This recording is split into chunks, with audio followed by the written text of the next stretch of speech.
Welcome to YouTube channels. और आज की क्लास में हम सीखेंगे एडवांस एक्सेल के अंदर डाटा टाइप्स का यूज़, और उसके अंदर हम कौन से वाले ग्रुप को सीखने वाले हैं। चलिए स्टार्ट कर लेते हैं अपने एक्सेल्स प्रोग्राम को। हम सीखने वाले हैं आज डाटा टूल्स एंड आउटलाइनिंग्स। तो ये डाटा टूल्स जो ग्रुप है, इसके अंदर टेक्स्ट टू कॉलम्स का क्या यूज होता है। अगर हमने कोई भी मैटर्स एक ही सेल के अंदर डाल दिया है, एक कॉलम में डाल दिया है, और उसको अगर हम अगले कॉलम्स में उसको डालना चाहते हैं, ऐड करना चाहते हैं, तो टेक्स्ट को कॉलमों में ऐड करने के लिए हम इस कमांड का यूज़ करते हैं। तो चलिए सीख लेते हैं कि कैसे इसका यूज होगा।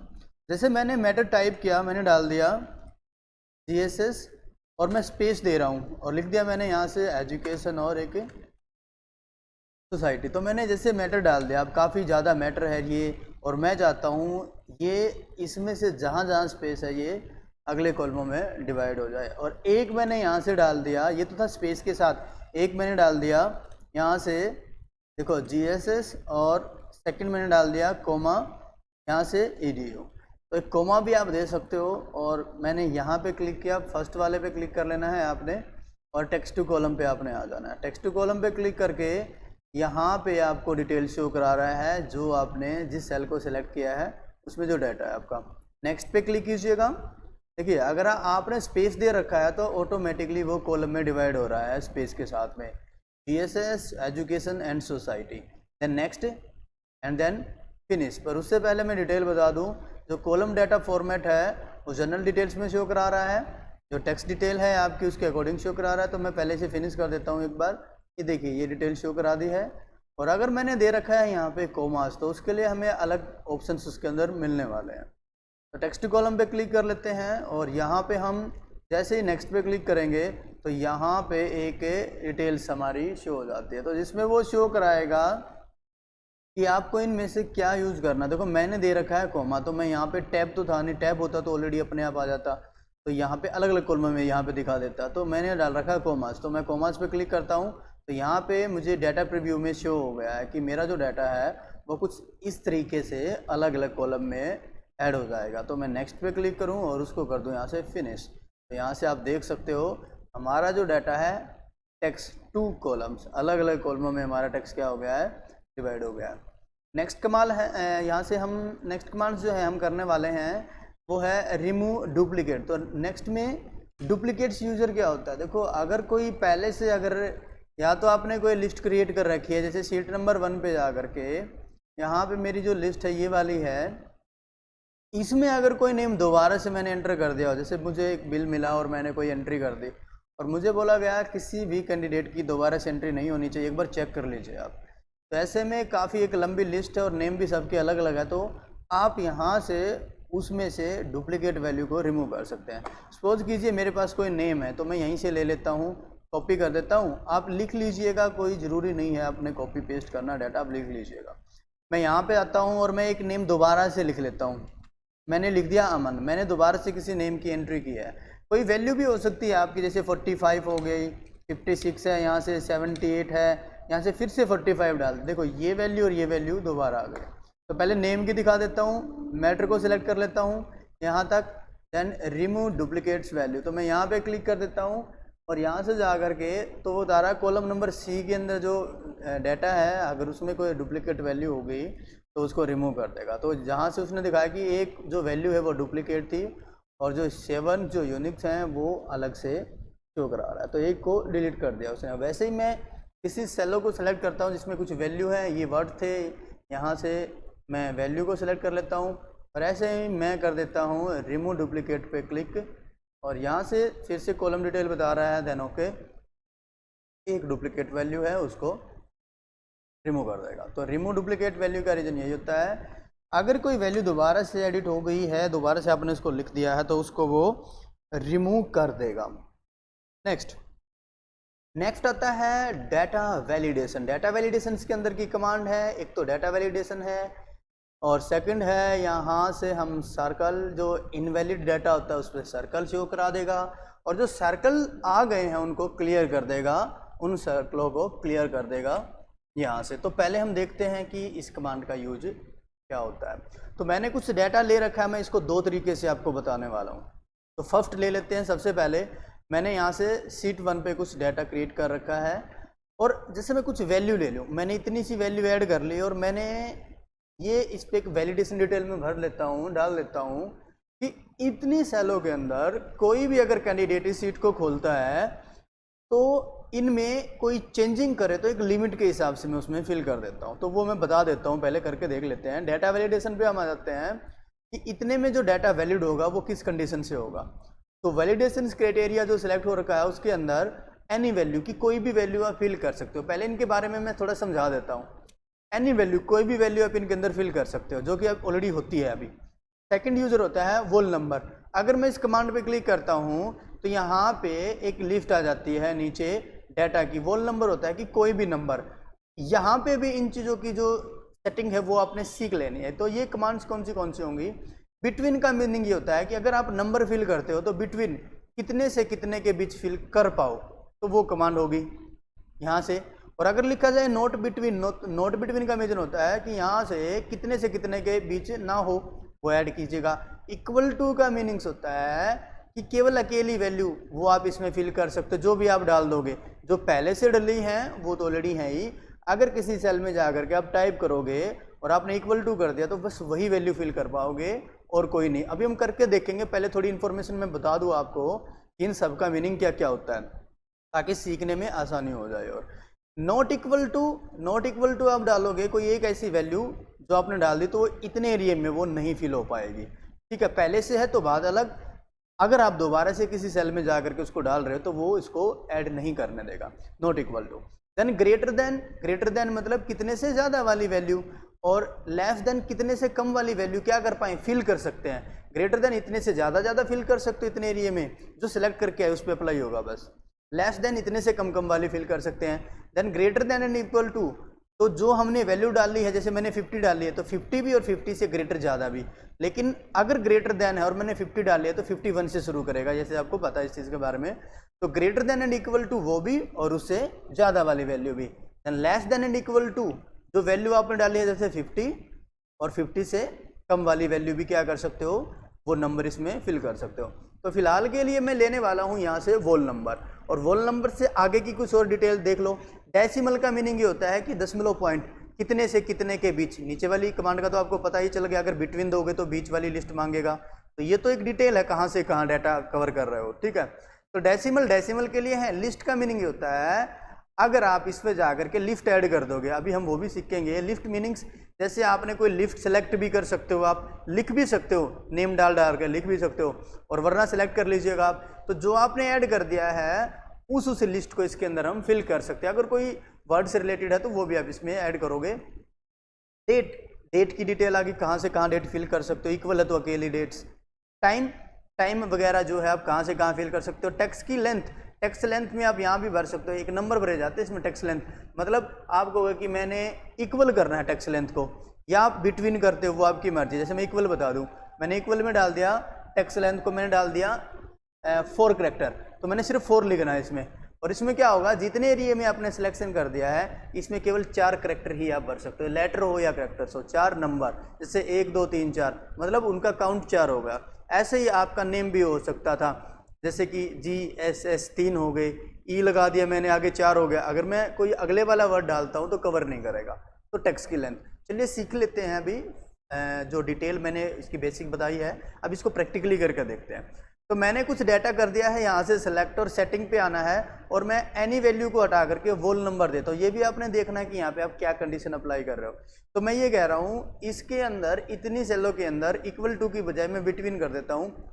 अगर कोई कैंडिडेट वैल्यू चेंज करता है तो मिनिमम 40 से लेकर के कम से कम 40 से और मैक्सिमम 60 तक के बीच की वैल्यू ही फिल कर पाएगा, क्योंकि मैंने बिटवीन दे दिया। नंबर मैंने इसलिए लिया, वोल नंबर मतलब ये सिर्फ नंबरों की वैल्यू के लिए यूज किया जाता है, किसी भी नंबरों के लिए, अकाउंटिंग के लिए यूज किया जाता है इस कमांड को।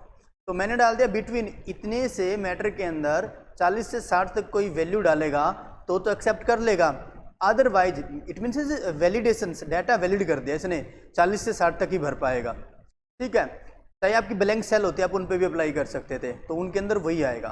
तो 40 से 60 के बीच तक का डाटा फिल कर पाए, और अगर वो उससे कम करता है, 40 से कम वैल्यू बदलना चाह रहा है यहाँ पे और 60 से ज़्यादा बदलना चाह रहा है, तो उसको एरर अलर्ट कराएगा, इग्नोर करेगा ब्लैंक सेलों को। यहाँ से अप्लाई है, अगर खाली सेल होगी तो उन पर अप्लाई नहीं होगा।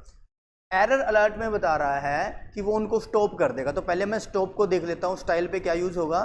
तो पहले स्टॉप कर लेंगे और टाइटल में एक मैसेज प्रोवाइड कराएंगे। वो मैसेज जब भी कोई इसको चेंज करेगा तो उनको अलर्ट करेगा और एक मैसेज शो कराएगा। तो मैंने यहाँ से डाल दिया नॉट वैलिड, मैंने डाल दिया नॉट वैलिड।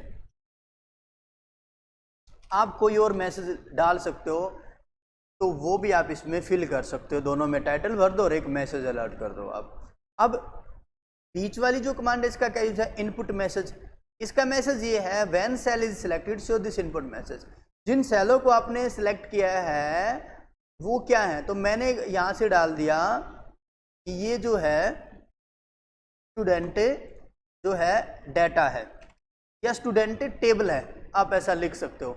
जो भी आपकी टेबल हो, जो डिटेल हो, वो आप इनपुट मैसेज में शो कराए। अब इनपुट मैसेज कौन सा होता है, अलर्ट क्या होगा, यूजर सेटिंग का क्या इफेक्ट पड़ेगा, ओके कर दो पहले। तो ये तो आ गया input message, when cell selected show this input message, कि जैसे इन पे क्लिक करेंगे वो बताएगा कि स्टूडेंट डाटा है। अगर मैं कहीं और करूँ तब नहीं दिखाएगा, क्योंकि डाटा इतने पे अप्लाई किया गया ना वैलिडेशन को, वो दिखा दिया। तो चलिए कंडीशन डालते हैं। मैंने यहाँ जा करके पीछे से मैंने सोचा कि इसको बदल दूँ मैं, और मैं यहाँ पे ना 90 कर दूँ, 90 नंबर। तो ये देखिए ये मैसेज आ गया नॉट वैलिड, ये वैलिड नहीं है जो आपने मैसेज अलर्ट किया था। और स्टॉप मतलब स्टॉप कर दिया, इसने रोक दिया। अब आपको 90 डल तो गया, मैं ट्राई करूँ, चलो मैं फिर से क्लिक करूँ किसी और में, नहीं करने दे रहा ये, तो मैंने कैंसिल ही करना पड़ेगा या क्लोज करना पड़ेगा। और क्लोज करते ही देखते हैं क्या 90 रहेगा, नहीं, वही वैल्यू आ गई। तो इसका मीनिंग ये हो गया, अगर आपके पीछे से कोई भी इन सेलों पे चेंजिंग करता है तो उसको स्टॉप करेगा, एक मैसेज प्रोवाइड कराएगा कि आप इनको चेंज ना करें या ये वैलिड नहीं है। तो वो एक डिटेल शो करा रहा है, लेकिन अब ये इसको स्टॉप कर रहा है। अगर आप डाटा वैलिडेशन पे वापस चले जाते हो और आप यहाँ पे आकर के एरर अलर्ट में स्टॉप रोक रहा है, यहाँ पे चेंज नहीं करने देता, वार्निंग पे क्लिक करके अगर आप अप्लाई कर दोगे दिस इज आइकन्स, ओके करोगे, और आप पीछे से कोई चेंज करता है, तो मैंने डाल दिया यहाँ से 86 डाला, एंटर किया, नॉट वैलिड। इसने मैसेज तो अलर्ट किया है पर स्टॉप नहीं किया है। इसने बताया कि वैलिड तो नहीं है, बट क्या आप लगातार कंटिन्यू, क्या आप लगातार इस चीज़ को कवर कर रहे हो, इस पर अप्लाई कर रहे हो, तो इसको एक्सेप्ट कराने के लिए आपने येस करना होगा। अगर आपने येस कर दिया, उसने तो एक बार अलर्ट कर दिया आपको, येस कर दिया, तो हो जाएगा चेंज। समझ गए, ठीक है। वापस चलते हैं हम डाटा वैलिडेशन पे। डाटा वैलिडेशन पे जैसे ही हम आते हैं, अब अगला है यहाँ पे, एक बार मैट्रिक्स को हमने सेलेक्ट कर लेना होगा। डाटा वैलिडेशन पे हम जैसे ही आ जाते हैं, स्टाइल पे आकर के इन्फॉर्मेशंस पे आपने क्लिक कर देना है। इन्फॉर्मेशन पे क्लिक करना है, तो ये क्या अलर्ट करेगा, अब अगर मैं कोई वैल्यू डालता हूँ, चलो मैं अब की बार कम डाल के दिखाता हूँ, मैंने 25 कर दी इसकी, तो ये कह रहा है कि नोट वैलिड, ये वैलिड नहीं है। बट इसने ये भी कमांड नहीं दी है कि आप उसको चेंज करना चाहते हो या नहीं, तो सिर्फ एक इन्फॉर्मेशन प्रोवाइड करा दी, और आप चाहो तो उसको ओके कर दो, वरना वो वैसे ही रहेगा अगर आप कैंसिल कर दोगे तो ये कमांड थी यहाँ से इसकी डाटा वैलिडेशन के अंदर। इन तीनों कमांडों का जो यूज है स्टाइल के अंदर, स्टॉप वो बिल्कुल स्टॉप कर देगा, चेंज नहीं करने देगा। वार्निंग एक मैसेज अलर्ट कराएगा, do you want to continue change, then of informations, तो वहाँ से सिर्फ दिखाएगा not valid, then click is okay. तो हम इसको स्टॉप करके रखेंगे तो कोई इसको चेंज नहीं कर पाएगा। क्लियर। अब चलो ये तो होगा क्लियर। अब पहले मैं आपको ये बता दूं, इसके नीचे यहाँ डाटा वैलिडेशंस पे आकर के सर्कल्स इनवैलिड डाटा का क्या यूज है। देखो आपको सेलेक्ट करने की जरूरत नहीं होती है, पूरे एक्सेल्स के अकॉर्डिंग या जहाँ जहाँ पे आपने अप्लाई कर रखी थी वो डिटेल, उन पे इनवैलिड सर्कल को शो करा देगा। अब आपको ये सारे क्यों आ गई, देखो हमने कंडीशन भर रखी है, क्या भर रखी है, 42 60 की हमने कंडीशन भर रखी है। कैसे दिखाएगा, सिलेक्ट करने पे तो दिखाएगा ना उस चीज़ को। 42 60 की कंडीशन भर रखी है, और इन सब में 42 60 से अब वो वैल्यू है या बिलो वैल्यू है तो उनको शो कराएगा। ये देखो 54 थी, इसको नहीं कराया, 45 थी, इसको नहीं कराया, 42 60 के बीच में कोई भी वैल्यू है वो इनवैलिड नहीं है, क्योंकि कंडीशन ये है, और सारी इनवैलिड है, और इतने पे ही हमने अप्लाई किया था, तो ये इनवैलिड सर्कल आ जाएंगे। और अगर मैं कर दूं क्लियर वैलिडेशन सर्कल्स, तो तो यहाँ से मैं क्लियर कर देता हूँ और वैलिडेशन सर्कल्स को वो यहाँ पे अप्लाई करेगा। अभी क्या करेंगे हम, यहाँ पे करेंगे वैलिडेशन सर्कल को क्लियर कर देते हैं, डाटा वैलिडेशन पे हम आ जाते हैं। हालांकि डाटा इतना सा था हमारा, तो ओके करते हैं और क्लियर कर देते हैं। तो क्लियर करने से सारे वैलिड हो जाएंगे। अब आपको एक बार बदल के देख लेते हैं। 90 डाला, बेशक आप फिल कर सकते हो। तो यहाँ से कंडीशन फॉर्मेटिंग्स का जो कंडीशंस के अकॉर्डिंग जो उसकी फॉर्मेटिंग हो गई थी अप्लाई, मतलब डाटा एक वैलिडेशन करने के लिए, तो वैलिड करने के लिए है, तो उसकी कंडीशन हमने जो रख दी थी यहाँ जा करके कि आप कैसे आप उस चीज़ को फिल कर सकते हो। तो ये अलग अलग कंडीशंस के हिसाब से था, ठीक है। तो data validation is clear. But एक सेकंड्स जो इसके बारे में कमांड है, जो इसका सेकंड यूज है, मैं वो भी आपको बताने वाला हूँ। देखो ये जो कमांड है ज़रूरी नहीं होता है इसी तरीके से ही यूज हो पाएगी। अब देखो हमने पहले व्यू लुकअप का फॉर्मूला किया तो उसमें लिफ्ट का यूज किया था।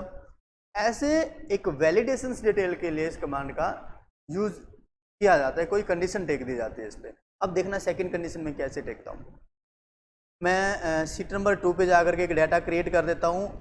मेरे पास एक फॉर्म है और मैंने उसमें एक लिफ्ट क्रिएट कर दी, और इसके बाद जो भी कोई एम्प्लॉय आएगा और उसको मैं बता देता हूँ कि आपने इन कॉलमों में ये डाटा फिल करना है, इससे अलग नहीं करना। अब मुझे ये लगता है कहीं वो बाद में कुछ चेंज कर जाए या कुछ और डाटा फिल कर दे और फाइल मिस्टेक हो जाए, तो मैं उसको डाटा को वैलिड कर देता हूँ। तो सपोज कीजिए मैंने यहाँ पे एक लिस्ट बना ली, मैंने डाली सैलरी, मैंने एक सैलरी लिस्ट दे दी। यहाँ पे ये होगी, इस कॉलम में हम सैलरी फिल करने वाले हैं। यहाँ मैं भर देता हूँ सिटी, डेंसिटी, और यहाँ पे मैं भर देता हूँ मोबाइल नंबर। तो मैंने भर दिया ऐसे मोबाइल नंबर। अब एग्जाम्पल के लिए यहाँ पे नेम भी हो सकते थे, तो ज़्यादा लंबा फॉर्मेट नहीं बनाते हैं, ज़्यादा टाइम नहीं करेंगे वेस्ट। तो यहाँ पे चलते हैं हम। सबसे पहले सैलरी, सपोज करो एम्प्लॉयों की सैलरी फिल करनी है और आपको बोला गया है, या कोई और लिफ्ट हो सकती थी सैलरी की बजाय, कि इनके अंदर ना आपने 15,000 से लेकर के 30,000 के बीच ही वैल्यू फिल करनी है, या कोई और यूज हो गया आपका 10 से लेकर 50 तक ही वैल्यू यूज कर पाओ आप। अब देखो ये तो मैंने पूरे कॉलम में अप्लाई करना, तो मैं पूरे कॉलम्स को सिलेक्ट कर लेता हूँ। अब तो मैंने पहले डाटा फिल कर दिया है, अगर मैं कंडीशन डाल दूंगा तो ये सैलरी भी नहीं लिखने देता, क्योंकि वहाँ से स्टॉप हो जाता। चलो अभी सीख लेते हैं ना। मैंने पूरे कॉलम को कर दिया, अभी सेलेक्ट है। यहाँ से मैं डाटा वैलिडेशन पे जाता हूँ। अब सैलरी की लिफ्ट है, तो सैलरी लिफ्ट में अलाउ में वैलिडेशन डाटा में नंबर लेने पड़ेंगे, तो वॉल्स नंबर मैंने ले लिया और मैं बिटवीन कर रहा हूँ। अगर मुझे एक ही वैल्यू देनी होती तो मैं क्या करता, इक्वल टू करता, जैसे हमने पहले अभी सीखा इसके बारे में, इक्वल टू करता।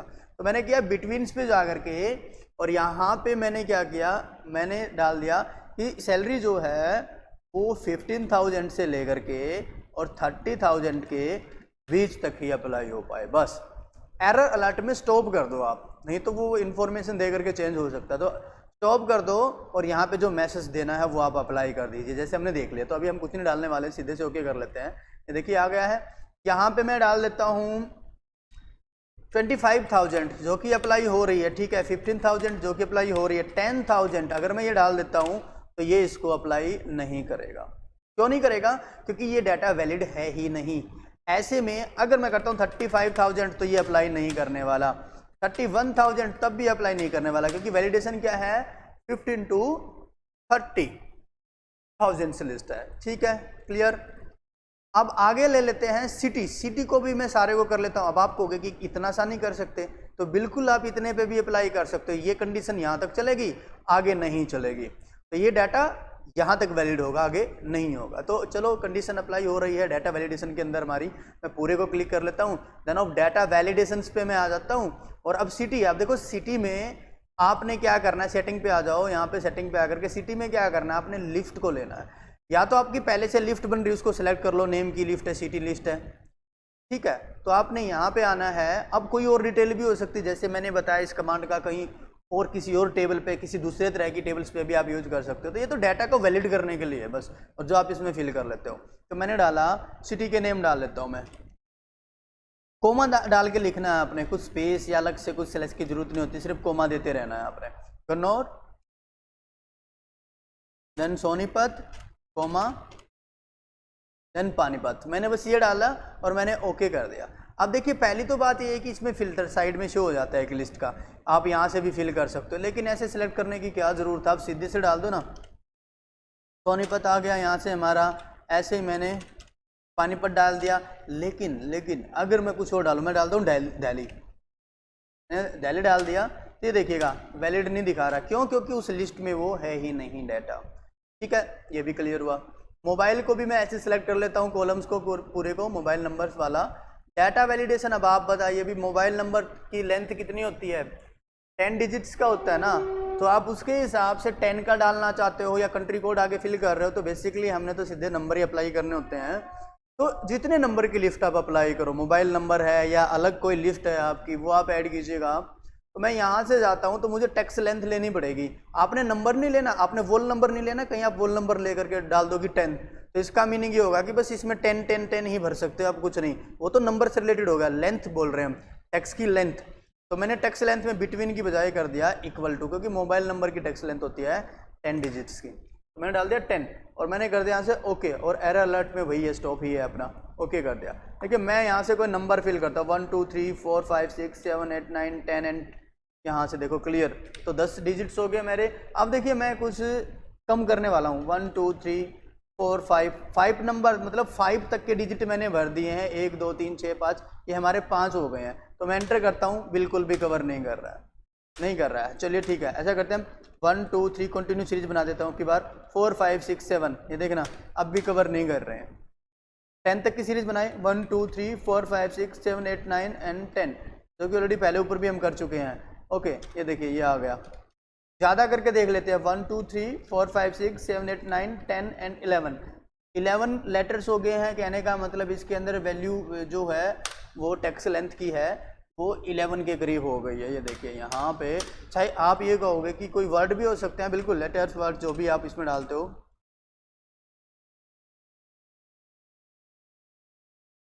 ये देखिए कवर नहीं कर रहा ना, क्योंकि वो क्या हो गई, उसकी लेंथ 10 से ज़्यादा हो गई है। तो ऐसे में आप डाटा वैलिडेशंस का यूज कर सकते हो। अब इनवैलिड सर्कल का तो हमें पता चल ही गया है। अब इन पे जहाँ इनवैलिड सर्कल आएगा जो इनसे रिलेटेड नहीं था, फिर उसको क्लियर कर सकते हैं।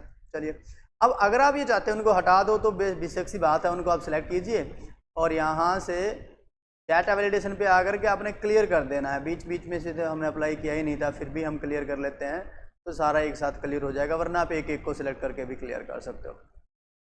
तो data validation is clear. Then next command है हमारी कंसोलिडेट। का मतलब क्या होता है? देखो कंसोलिडेट्स का यूज होता है, हम एक से ज़्यादा टेबलों का, सीटों का, फाइलों का जो डाटा है वो अपनी एक सीट पे अप्लाई कर सकते हैं।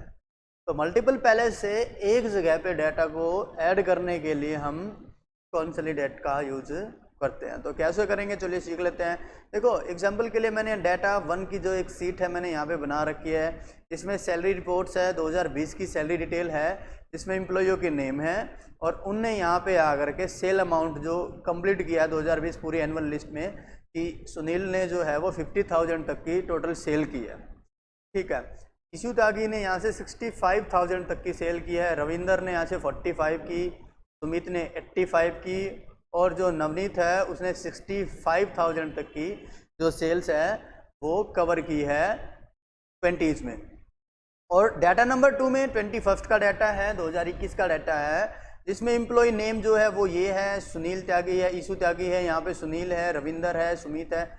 यही जो डिटेल है ये जो एम्प्लॉय हैं यहाँ पर भी और यहाँ पर भी। तो बस डाटा जो है वो 2021 का है और ये जो डाटा है वो 2020 का है।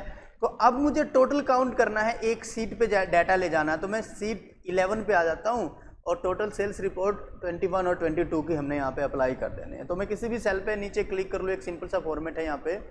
तो आपने जाना है यहाँ पे कंसोलिडेट पे क्लिक कर देना है। मैं 2 तरीके से इस कमांड को यूज़ करना आपको बताने वाला हूँ, याद रखिएगा। तो यहाँ पे मैं क्लिक कर देता हूँ, यहाँ पे कुछ डाटा है, मैं पहले से इसको क्लियर कर देता हूँ, कुछ इस सीट पे पहले यूज हो रखा था। तो आपने क्या करना है, कुछ इस तरीके से जो हमारी कमांड है वो शो हो जाएगी यहाँ से कंसोलिडेट की। तो मुझे क्या करना है, मुझे सम करना है या इनकी एवरेज निकालनी है। तो ये जिस तरीके की आपकी टेबल है और जो आपको यहाँ पे एक्टिवेट करना है फंक्शन ऑफ फॉर्मूला, वो आप चूज कर लीजिएगा। मैंने करना है यहाँ पे सम, तो मैं सम को सेलेक्ट कर लेता हूँ। रेफरेंस के अंदर आना है, यहाँ पे साइड में कॉर्नर में रेफरेंस डिटेल जो शो हो रही है, या तो इस पर क्लिक कर लीजिए आप, या डायरेक्ट आप डाटा 1 वाली सीट पे आपने आना है और आपने उसके डाटा को क्या करना है, सेलेक्ट कर लेना। तो डाटा 1 वाली सीट पे आपने आना, सेलेक्ट कर लेना। देखो मैं क्या करता हूँ, वापस आपको दिखाता हूँ। आपने यहाँ पे क्लिक करना है और जो डाटा 1 वाली सीट है उसको ऐसे सिलेक्ट करना है आपने। ये सिलेक्ट हो गई है, बस वापस उस पर क्लिक करना है और ऐड पे क्लिक कर देना, वो होगी ऐड। अब डाटा 2 सीट पे आते हैं और वापस दूसरी सीट का डाटा हम सेलेक्ट कर लेते हैं और इसको भी कर देते हैं ऐड। ये भी ऐड हो गया। ऐसे जितनी सीट हो आपकी फाइल हो उन पे भी आप कवर कर सकते हो और वापस हम जो अपनी सीट है उस पर आ जाते हैं। ठीक है, यहाँ से मैं इसको हटा देता हूँ, मेरी सिलेक्शन वैल्यू ऑलरेडी यहाँ पे ही है। ठीक है, नीचे से जो यूज लेबल्स इन है इनमें आपने टॉप रो पे क्लिक रखना। मीनिंग ये होता है जो डाटा सीट 1 का जो है और डाटा 2 का जो सीट का डाटा है उस पे जो टॉप वाली रो में जो डिटेल थी वो ऐड हो जाए और लेफ्ट कॉलम्स की जो डिटेल हैं वो ऐड हो जाए और यहाँ पे इस पे अप्लाई कर देते हैं हम। इसका मीनिंग क्या होता है, create link to source data. वो जो डाटा है उसका यहाँ पे लिंक एक्टिवेट हो जाएगा और जब हम उन किसी भी सेलों में चेंज करेंगे, उनकी वैल्यू चेंज करेंगे, यहाँ पे अपडेट हो जाएंगे। तो चलिए इन पे क्लिक करके और मैं ओके कर देता हूँ। देखिए एक मेरी जो लिस्ट है वो यहाँ पे जो है क्रिएट हो गई है। ये देखिए एक जो लिस्ट अपनी वो यहाँ पे जो है क्रिएट हो गई है। मैं थोड़ा सा जूम कर लेता हूँ, ये देखिएगा अपना जो डाटा है वो यहाँ पे शो करा रहा है। अब देखिए यहाँ पे मैं देख लेता हूँ सुनील का जो डाटा है वो 2 lakhs यहाँ से 50 जो है हमारा थाउजेंड्स की लिस्ट पे पहुँच गया है। और मैं चेक करता हूँ डाटा 1 की जो सीट है उसमें देखिए यहाँ पे ये लिस्ट है हमारी 50,000 है और डाटा जो 2 लिस्ट है उसमें यहाँ पे 2 lakhs की जो डिटेल है। तो दोनों को प्लस किया तो इक्वल वैल्यू यहाँ पे शो होगी। अब देखिए मैं क्या करता हूँ, पहले मैं देख लेता हूँ, मैं इसको चेंज करता हूँ। डाटा 1 में यहाँ पे 1 lakhs में डाल लेता हूँ। ये देखिए हमारी 1 lakhs जो वैल्यू है मैंने यहाँ पे फिल कर दी है और अब मैं देखता हूँ 1 lakhs, then is 2 lakhs, then 3 lakhs। तो यहाँ पे 3 हो गए हमारे। तो 3 लाख की जो वैल्यू है वो यहाँ पे एक्टिवेट हो गई, अपडेट हो गई। तो उस कमांड का ये फायदा था। तो कंसोलिडेट्स का यूजर ये होता है कि एक से ज़्यादा टेबलो का रिकॉर्ड में एक सीट पे हम कवर कर लेते हैं और उनको वहाँ पे ऐड कर लेते हैं, तो वो उसको अपडेट करके शो करा देगा। क्लियर। नेक्स्ट ये आता है, अगर मैं इसको सिंपल कैलकुलेट की तरह यूज करूं तब भी ये यहाँ पे यूज हो जाएगी, बट बेस्ट ऑप्शन वही था हमारा। ठीक है, पर एक और कमांड के लिए मैं बता दूं, अगर मुझे यहाँ पे एग्जांपल्स के लिए देखो यहाँ पे मुझे सम करना है और लिस्टेड के अकॉर्डिंग करना है, तो मैं कंसोलिडेट्स पे क्लिक करता हूँ। मुझे सम करना है, रेफरेंस पे जाकर मैं फर्स्ट वाले को सिलेक्ट कर लूँ, ऐड कर दूँ, सेकंड वाले को सिलेक्ट कर दूँ, फिर से ऐड कर दूँ, थर्ड वाले को सिलेक्ट कर दूँ, ऊपर से नीचे ऐड कर देता हूँ और यहाँ से मैं इनको भी सिलेक्ट करके ऐड कर देता हूँ और यहाँ से ये जो डिटेल हो गई है देन जो भी इसका मैसेज था क्रिएट हो जाएगा और ओके कर देता हूँ। देखो यहाँ से लिंक क्रिएट नहीं होगा क्योंकि ये किसी अनोदर सीट का नहीं है डाटा, लिंक क्रिएट नहीं होगा अनोदर सीट का नहीं। तो क्या करेंगे हम, वापस हम चलते हैं कंसोलिडेट पे आते हैं और यहाँ से इस कमांड की हमें कोई ज़रूरत नहीं है, क्लिक करेंगे हम क्योंकि ये सीट लिस्ट यही रहेगी। अब देखना इसका 320 आ गए हमारे। तो एक बार मैं देखूं क्या ये सही है या नहीं। इक्वल टू सम पे क्लिक करता हूं, ब्रैकेट स्टार्ट करता हूं, इस वैल्यू को मैं कर देता हूं कवर और एंटर कर देता हूं। देखो 320 नंबर आ गए। तो इसका मीनिंग ये होगा कि हम यहाँ से भी कर सकते हैं। और दूसरा फायदा देखना, क्लिक करेंगे, वापस आएंगे और मुझे बस अब चाहिए सिर्फ एवरेज और मैं ओके कर देता हूँ तो उसकी एवरेज अपने आप निकल के आएगी। तो ऊपर मैं यहाँ से डाल देता हूँ। लेकिन एक चीज़ का अपने ध्यान रखना है, ये इजी तो स्टेप है, बहुत ही ज़्यादा इजी स्टेप है ये। या फिर देखो मुझे अब चाहिए मैक्सिमम, तो इनकी मैक्सिमम वैल्यू जो इनमें सबसे ज़्यादा होगी वो शो करा देगा। पर इसका एक फ़ायदा तब नहीं है अगर मैं इसमें कोई वैल्यू चेंज करता हूँ तो ये साथ साथ देखो लिंक तो एक्सेप्ट किया नहीं इसने, साथ साथ ही अपडेट नहीं होगी। 320 नंबर है ना, मैं यहाँ पे 67 की जगह 100 डाल दूँ, ये देखिए किसी भी सेल में चेंजिंग नहीं होगी। तो ऐसे में आप जो है इसको एक सिंपल कैलकुलेट करके यूज कर सकते हो। बट जैसे seat number 1 then seat number 2 के अकॉर्डिंग जो डाटा 2 और 1 का डाटा हमने एक्सेप्ट किया था यहाँ पे जा करके, तो ये कमांड इसके लिए बेस्ट यूजर है। हाँ, अगर एक सिंपल कैलकुलेशन के लिए आप इसका यूज कर रहे हो तब आप यहाँ पे कंसोलिडेट्स का यूज कर सकते हो। तो दोनों स्टेप मैंने आपको बता दिया। क्लियर। अब नेक्स्ट आ जाते हैं हम यहाँ पे पार्सिव एनालिसिस। तो इस कमांड का क्या यूज होता है भाई, इस कमांड का यूज समझ लीजिएगा आप। तो सबसे पहले मैंने क्या करना है, मैं एक वैल्यू डाल दूं। आपने जो टोटल करना है ना वो एक फॉर्मूले से करना है, कंसोलिडेट से नहीं करना है। मैं फॉर्मूले से कर लेता हूँ, या तो आप इक्वल टू सम करो या ऑटो सम करो या इक्वल टू सम और जो वैल्यू डिटेक्शन देते हो C2 से F2। तो मैं क्या करता हूँ, शॉर्ट कमांड बताऊँ, यहाँ से अल्ट के साथ इक्वल बटन दबा दो, कीबोर्ड में अल्ट बटन दबाओ, इक्वल दबाओ और टोटल हो जाएगा, क्योंकि खाली यहाँ तक इस कॉलम तक सिलेक्ट करके आना है आपने, नहीं तो नीचे आ जाएगा। ओके, अब देखिएगा भाई, अब एक थोड़ा सा एक लॉजिक है वो समझ लेते हैं। कौन सी कमांड का? यहाँ से सबसे पहले मैं आपको गोल सिक बता दूँ, सिनेरियो मैनेजर भी मैं बताऊँगा, डाटा टेबल भी मैं बताऊँगा, पहले मैं आपको गोल सिक बता दूँ। तो गोल सिक का यूज़ क्या होगा, जैसे मुझे ये बोला गया कि जो ये कैंडिडेट है ना, ये वाला 323 वाला, इसके नंबर है ना हमने 339 करने हैं या 349 करने हैं, 345 करने हैं। अब देखिए इसको मैं 345 नंबर करने हैं, तो पहले तो मुझे ये देखना पड़ेगा कि इसमें मैं कितनी वैल्यू जोड़ूं कि वो 345 हो जाए। क्लियर? फिर मुझे ये सोचना पड़ेगा कि कौन से सब्जेक्ट में इतनी वैल्यू बढ़ाऊं, इसमें बढ़ा दूं। फिर मुझे ये सोचना पड़ेगा कि इसमें इतने नंबर बढ़ाऊं तो इसके कितने वैल्यू होनी चाहिए। तो थोड़ा सा लंबा प्रोसीजर हो गया ना, तो ऐसे में बिल्कुल गोल सिक हमारी वही हेल्प कर लेता है। तो मैं 323 पे क्लिक करता हूँ, यहाँ जाता हूँ और गोल सिक पे मैं क्लिक कर देता हूँ। अब मुझे क्या करना है, सेट सेल। तो ये मुझे बता रहा है कि ये सेल सेट है। अगर आपने यहाँ पे जाकर के लिख दिया ना जी की 2, तो फिर इस पे काम करेगा ये। फिलहाल ये वही बता रहा है जो जिस पे हमारा क्लिक है।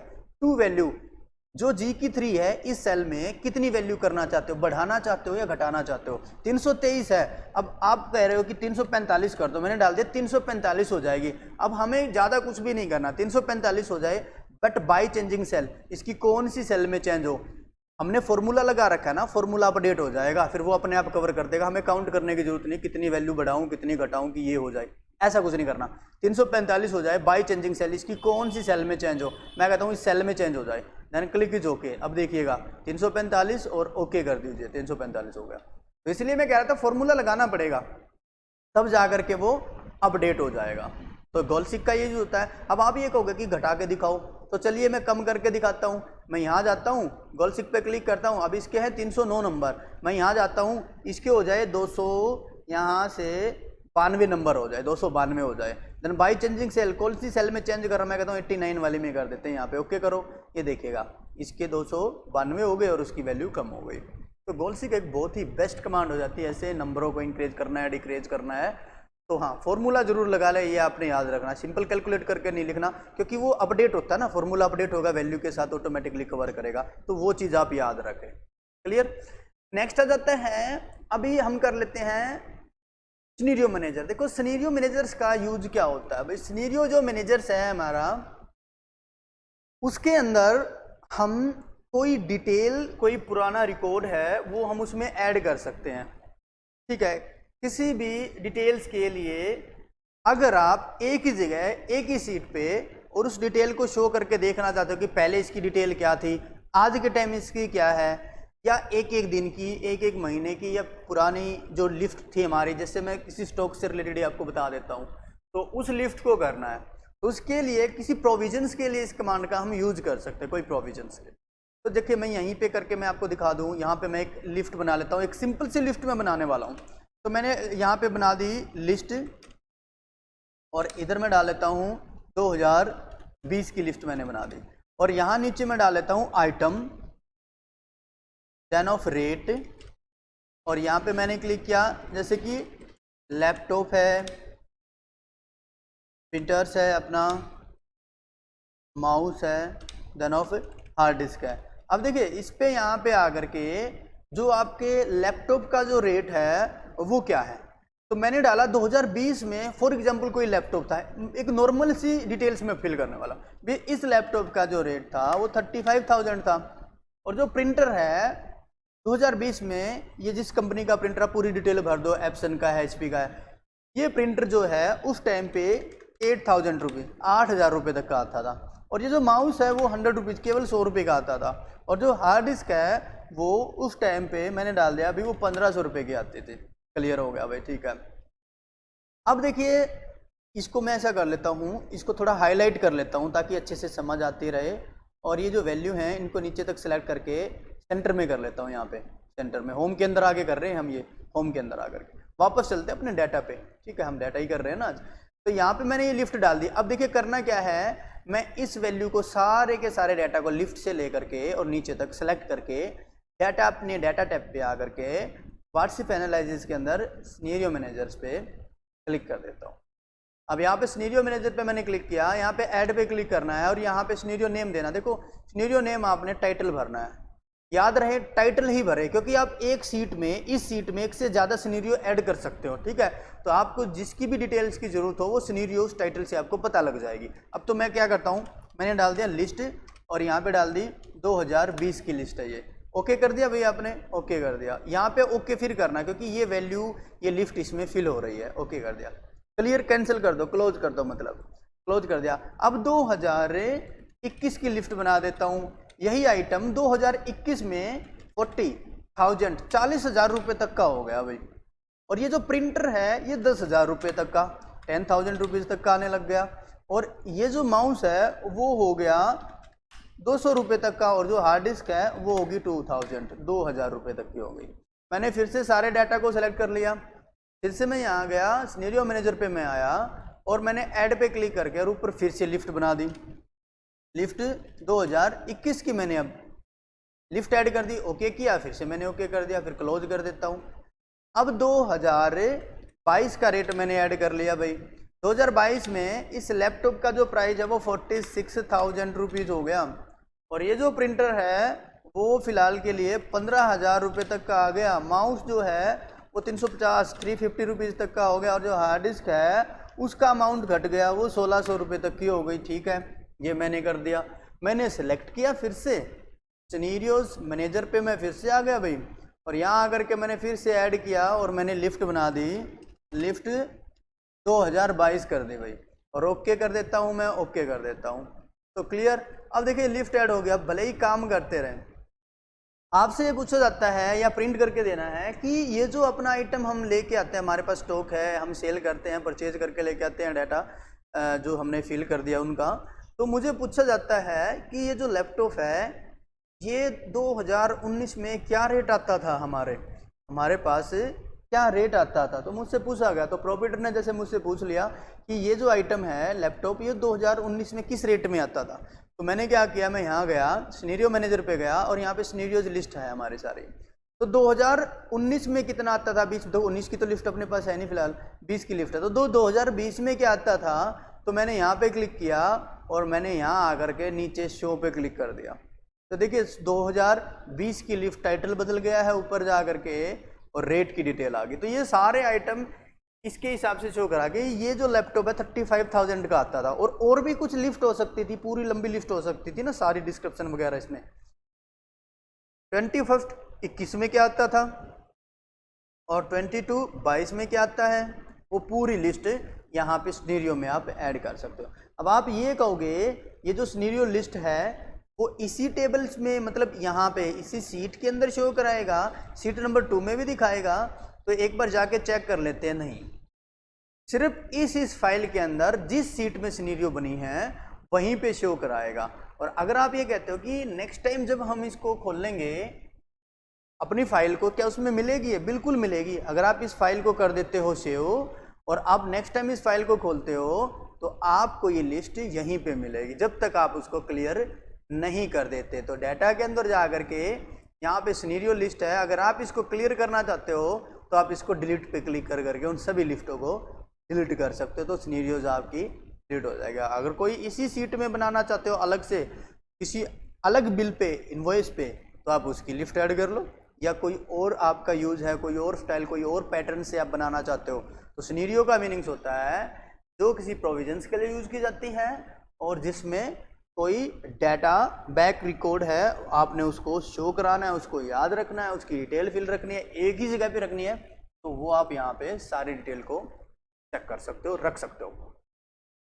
अगली जो कमांड है हमारी वो है हमारी डाटा टेबल की। देखिए डाटा टेबल का क्या यूज होता है। देखो डाटा टेबल जो है अपनी, वो किसी डाटाज के लिए यूज़ की जाती है, उसकी एक टेबल क्रिएट कर सकते हैं हम। देखो बेसिकली तो एक डिटेल होती है, जैसे मैंने 2 और 4 ऐसे किया तो एक ये सीरीज बन रही है, तो यहाँ से मैं अगर इसको एडजस्ट करता रहूँ तो एक सीरीज बन गई। पर देखिए डाटा टेबल का यूज मैं आपको बताने वाला हूँ। जैसे एक वैल्यू डाल दी मैंने यहाँ पे, एक वैल्यू डाल दी मैंने यहाँ पे, कहीं भी डाल लो आप, जरूरी नहीं है कुछ और तरीके से भी आप फॉर्मेट यूज कर पाओगे। तो इनको मल्टीप्लाई करना है, इनकी हम टेबल क्रिएट करेंगे, इक्वल करना है। इस वैल्यू पे मैं आया, मल्टीप्लाई का स्टार वाला मल्टीप्लाई का साइन दिया और दूसरी वैल्यू पे क्लिक कर दिया। पहले कोई सी भी ले लो एक दूसरे में से, एंटर कर दीजिएगा, 1 वैल्यू आई। क्यों? ऊपर देखिए फॉर्मूला फंक्शंस बार में यहाँ पे दिखा रहा है ये फॉर्मूला क्रिएट हुआ है। नीचे आ जाओ, अब मैं टेबल कहाँ तक क्रिएट करने वाला हूँ, 2 3 4 5 6 7 8 9 एंड 10, तो मैंने यहाँ तक कर लेनी है। या फिर आप ये कह लीजिए मुझे इधर से इन पे भी एक्टिवेट करनी है, 5 तक कर लेता हूँ, 5 तक कर लेते हो और ज़्यादा जितनी चाहे आप कर लीजिएगा। यहाँ से लेकर के नीचे सारी जो एरिया है उसका मैंने उसको सिलेक्ट कर लिया और जाना है यहाँ पे डाटा टेबल के अंदर आपने आ जाना है, क्लिक कर लेना है और यहाँ डाटा टेबल पे आकर के आपने रो इनपुट सेल पे क्लिक कर देना है। रो इनपुट सेल में ये जो यहाँ से मल्टीप्लाई किया था इन वैल्यू में से कोई सी भी एक वैल्यू ले लो, नीचे वाली या ऊपर वाली। मैंने ऊपर वाली ले ली और कॉलम इनपुट सेल में मैंने नीचे वाली ले ली, तो दोनों अलग अलग सेलों में लेनी, कोई से में भी ले सकते हो आप। ओके कर लीजिएगा। ये देखिएगा इसकी जो एक टेबल है, डाटा टेबल क्रिएट हो गया।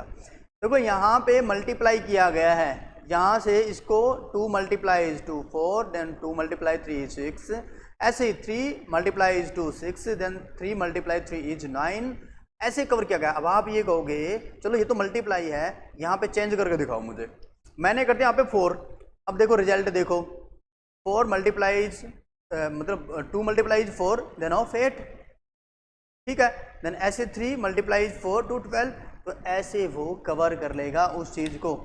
तो यहाँ से आप क्या कर सकते हो, एक डाटा टेबल क्रिएट कर सकते हो।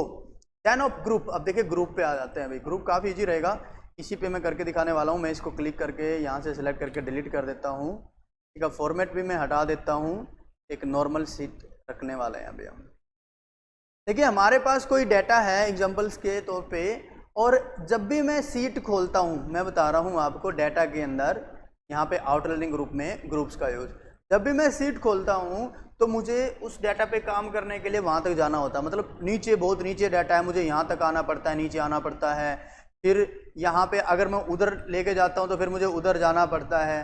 तो ऐसे में मैं क्या करता हूँ, टेबलों के ग्रुप बना देता हूँ, टेबल्स के मैं ग्रुप बना लेता हूँ। तो मैंने क्या किया, मैंने इस सारे मैटर को सिलेक्ट कर दिया और यहाँ जा करके डाटा पे आकर के ग्रुप पे आकर के मैं ग्रुप पे क्लिक कर देता हूँ। देखो मैंने ग्रुप बना दिया।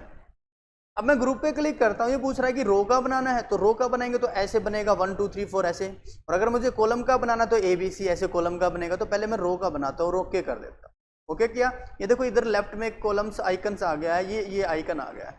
अब ये ग्रुप बन गया। अब देखो ग्रुप का फायदा क्या होता है, या तो आप यहाँ से माइनस कर दो, हाइड हो गया डाटा, प्लस कर दो, शो होगा, या फिर यहाँ से हाइड डिटेल कर दो, प्लस कर लो, शो हो जाएगा। अब देखो मैंने डिटेल को हाइड कर दिया। अब फायदा ये होगा, इस फाइल को मैं सेव कर दूं, जब भी मैं इस फाइल को खोलूंगा तो मुझे डायरेक्ट यहाँ से काम कर लेना है, मुझे वहाँ नीचे जाने की जरूरत नहीं होती है। एक तो रीजन ये हो गया, ठीक है, मैं शो डिटेल करा लेता हूँ। दूसरा ये होता है, अगर आपको कहे कि यहाँ पे अलग से एक और टेबल है, तो देखो मैं एक सिंपल सा वर्क कर लेता हूँ। यहाँ पे एक और टेबल है, तो मैंने इतने डाटा को सिलेक्ट कर लिया और यहाँ जा करके मैंने फिर से ग्रुप पे क्लिक कर दिया और रो का मैंने फिर ग्रुप बना दिया, एक और ग्रुप बन गया। मैं इसको माइनस कर दूँ, अभी ऐड हो गया, इसको ऐड कर दूँ, ऐड होगा। मुझे यहाँ काम करना है या इस टेबल्स के अंदर काम करना है, इस टेबल को मैं खोल लेता हूँ, इसके अंदर करना है, इस टेबल को मैं खोल लेता हूँ। तो ऐसे में आप कॉलम का ग्रुप बना सकते हो। चलो मैं इसको हटा दूँ, तो यहाँ से जा कर के ये तो आप समझ गए, minus and plus two and hide किया गया वर्क। देन इस ग्रुप एंड अनग्रुप में बताना होगा इसमें से ये जो डाटा है इसका आप रो का हटाना चाहते हो कि कॉलम का। भाई मैं रो का हटाना चाहता हूँ, रो पे ही बनाया ना, तो क्लियर हो जाएगा। ऐसे ये डाटा है हमारा। यहाँ से मैंने इतने सारे डाटा को सिलेक्ट किया, जितना है ना उतने को जरूर कर लेना आपने, जितने का हटाना हो। तो मैंने क्लिक किया और मैं यहाँ से अनग्रुप कर लेता हूँ। अगर आप क्लियर आउटलाइनिंग करोगे तब भी क्लियर हो जाएगा डाटा, ठीक है। अब इसमें कमांड और समझ लीजिए, मैंने इतने सारे डाटा को लिया और यहाँ जा करके मैं ग्रुप बताता हूँ और मैंने बना दिया कॉलम का। आपके पास कॉलम्स का ग्रुप यहाँ से बन जाएगा, कॉलम का ग्रुप बन गया है, बिल्कुल वही माइनस। अब मुझे वहाँ तक काम करना है तो डायरेक्ट मैं यहाँ से कर लूँगा। तो प्लस करना है, प्लस कर लीजिएगा। देन इज क्लियर या फिर ungroup of columns, column ungroup हो जाएगा जितने का आपने कर लेना है। सेकंड रीजन ये भी होता है, अगर मैं जाता हूँ यहाँ पे ऑटो आउटलाइनिंग पे, देखो मैंने इतना सारा डाटा सेलेक्ट कर लिया, ऑटो आउटलाइनिंग पे जाते हैं तो ये सब्जेक्ट वैल्यू का ग्रुप क्रिएट कर रहा है बस। और मैंने यहाँ से कर दिया इसको माइनस, तो यहाँ से एक बार क्लिक करना पड़ेगा ना इनके अंदर, तो माइनस कर दिया, ये माइनस हो गया। तो ऐसे में आप ग्रुप बना सकते हो, कंटिन्यू काम करते जा सकते हो, डाटा भी शो रहेगा मेरा। बट यहाँ से मैं वापस प्लस करूँ तो उस लिस्ट के अंदर आना तो होगा, तब जा करके वो शो पाएगी। तो कहाँ पे थी, यहाँ पे थी, या तो यहाँ से कर लीजिए आप प्लस, या उसके अंदर आना होगा तब जा करके प्लस कर लीजिएगा। और अगर मैं करता हूँ यहाँ पे जा करके क्लियर आउटलाइनिंग तो क्लियर हो जाएगा, देन ऑटो आउटलाइनिंग हो गया है, क्लियर हो गया। अब नेक्स्ट आ जाते हैं सब टोटल। ये जो वैल्यू हैं इनके टोटल का भी टोटल ग्रांड टोटल भी कर सकते हो आप। तो यहाँ पे सिलेक्ट करना है किन किन का करना है, तो ऐड सब टोटल किन किन का करना है। मैंने टोटल पे क्लिक कर रखा है और मैं ओके कर देता हूँ। ये देखिए टोटल हो गया। तो यहाँ से एक लिस्ट क्रिएट होगी नेम अमन, जिसकी टोटल वैल्यू इतनी है, तो अमन के कुल टोटल इतने हैं। तो ऐसे में देखो मैंने क्या किया, मैंने इन वैल्यू को हाइड डिटेल में कर दिया, तो एक एक हो गया, एक एक की लिस्ट जो हो गया मैंने इन सबको सेलेक्ट कर लिया नीचे तक, ऐसे ही अपना पूरा डाटा यहाँ तक कर लिया, ओके, और मैंने हाइड डिटेल कर दिया। अब इससे क्या रह गया, अमन के कुल टोटल इतने हैं, अंकुश के कुल टोटल इतने हैं, वो डिटेल वहाँ से हट गई। या तो मैं यहाँ से प्लस कर करके खोल लूँ उसको, या माइनस करके वापस कर लूँ मैं इस चीज़ को, तो वो एक लिस्ट यहाँ पे शो हो जाती है। ऐसे यहाँ से भी आप शो कर सकते हो, हाइड कर सकते हो, पूरी लिस्ट के अकॉर्डिंग आप उस चीज़ को शो और हाइड कर सकते हो। बट कंप्लीट डाटा शो कराना है तो आप यहाँ से उसको वापस प्लस कर दो। और अगर आपको चाहिए कि मुझे बिल्कुल क्लियर करना है, इस डाटा को हटा देना है, तो ऐसे में आपने सब टोटल पे वापस आ करके रिमूव ऑल करके आपने उसको क्लियर कर देना है। तो इस outlining is clear then of this setting. तो यहाँ से ये डिटेल रहेगी, इसकी सेटिंग को यहाँ से भी क्लियर कर सकते थे आप। तो हमारा डाटा टूल्स आज क्लियर हो गया है और उम्मीद करते हैं आपको बहुत ही अच्छे से समझ में आ गया होगा। तो फिर मिलते हैं एक नेक्स्ट क्लास में, तब तक के लिए टेक केयर, गुड बाय।